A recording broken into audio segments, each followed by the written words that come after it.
माचिस जो आप रोजमर्रा की जिंदगी में इस्तेमाल करते हैं, क्या आप जानते हैं इसके लिए भी काफी संघर्ष किया गया है और इसके इजाद करने में काफी लोगों का हाथ है। गूगल पर आप जब सर्च करेंगे तो एक नाम सामने आता है जो कि जॉन वॉकर का है। इन्होंने पेटेंट कराया था और इससे पहले भी माचिस इस्तेमाल की जाती थी। चलिए मैं आपको बताता हूँ पूरी कहानी, कहाँ से इस्तेमाल की जाने वाली माचिस स्टार्ट हुई। और मिथ तो बहुत सारे हैं पर मैं एक रासायनिक विज्ञान वेबसाइट से कोट कर रहा हूँ।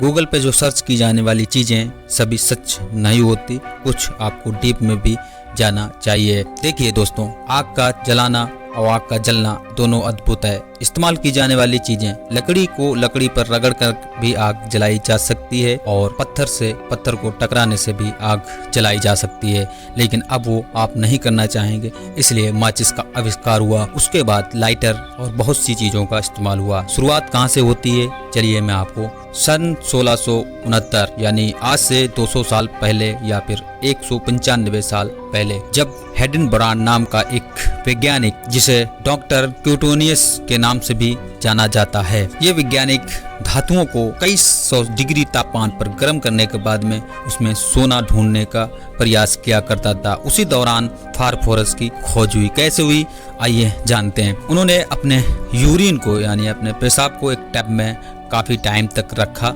जब वो सड़ गया तब उसका एक पेस्ट उबालने के बाद में उसमें जितना भी पानी वगैरह था वो जल गया।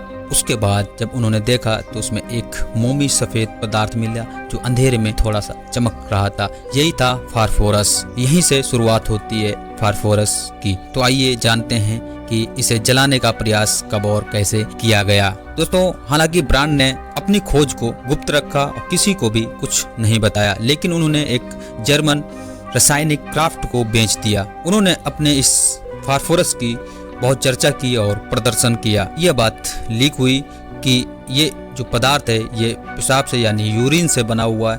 अब आप जानते हैं इस चीज़ पे ज़्यादा बवाल भी हुआ और प्रदर्शन भी हुए।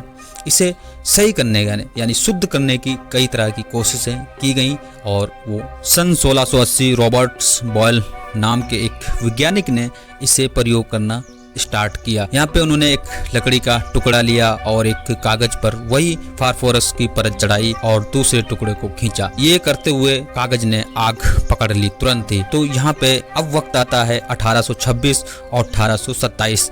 यहाँ से शुरुआत होती है John Walker Samuel Jones Walker के सहयोग से। और भी सुधार किया। सल्फाइड, पोटेशियम, गोंद और स्टार्च की मदद से रेगमाल पर जब रगड़ा तो उसमें आग लग गया। तो ये थोड़ा सा बेहतर जो था पहले से हुआ। अब इन्होंने माचिस तो बना ली थी पर इसका पेटेंट नहीं कराया था। हालांकि उन्होंने लूसीफर नाम का एक उत्पादन शुरू किया जो कि दक्षिणी और पश्चिमी अमेरिका राज्यों में बेचा जाने लगा। कथित तौर पर लूसीफर विस्फोटक था जो कि जब जलाया जाता था तो उसमें से बहुत सारी चिंगारियां निकलती थी जो कि दूसरों को नुकसान पहुंचाती थी और इसमें बहुत सारी गंध भी आती थी, जिससे बदबू नहीं आती। जब माचिस आप इस्तेमाल करते हैं, जलाते हैं, उससे बहुत अधिक, ये तो बहुत अब सुधार कर लिया गया है। पहले बहुत ज्यादा इसमें बदबू आया करती थी और इस बदबू की वजह से बहुत सारा नुकसान भी हुआ करता था। अब वक्त आता है 1830 का। तो यहाँ पे सफेद फास्फोरस का उपयोग करके माचिस को फिर से बनाया गया, यानी उसकी गंध कम कर दी गई और विस्फोटक जो जानलेवा था उसे भी सुधारा गया। इससे बीमारियां भी होती थी, यानी बच्चों को भी बीमारियां हो गई थी। जो उस फैक्ट्री में काम करते थे उनकी हड्डियों में भी बीमारियां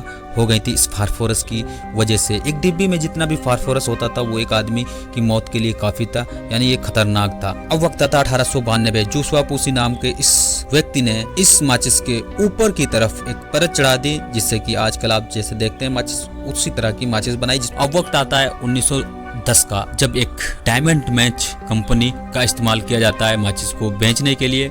सफेद फास्फोरस माचिस के इस्तेमाल पर प्रतिबंध लगाने की दुनिया भर में आवाजें उठी और बहुत सारा प्रदर्शन भी हुआ क्योंकि थोड़ा जहरीली थी। गैर जहरीली माचिस का पेटेंट मिला था जिससे फास्फोरस की मात्रा बहुत ज्यादा थी, इस्तेमाल किए जाने पर बहुत सारा नुकसान भी होता था। टैफ्ट ने अनुरोध किया और डायमंड मैच कंपनी का अपना पेटेंट छोड़ने के लिए कहा। वर्तमान समय में यानी आजकल अब तो लाइटर ने ही जगह ले ली, ज्यादातर लोग लाइटर का इस्तेमाल करते, लेकिन माचिस भी पीछे नहीं है यार। माचिस भी अभी भी लोग बहुत ज्यादा लोग इस्तेमाल करते हैं। भारत में भी, दुनिया भर में माचिस का इस्तेमाल किया जाता है। उदाहरण के लिए अगर मैं बात करूं तो डायमंड माचिस कंपनी हर साल 12 मिलियन से भी ज़्यादा जो है माचिस बनाती है और अमेरिका में ही लगभग 500 बिलियन माचिस का इस्तेमाल किया जाता। भारत में माचिस कब और कैसे और किस जगह पे आई और कहाँ पे इसका स्रोत है, यानी फैक्ट्री है, किस जगह से ज़्यादा माचिस बनाई जाती है, सब कुछ बताऊंगा अगले वीडियो में। तो वीडियो अच्छा लगा होगा, उम्मीद करता हूँ दोस्तों। Thanks for watching.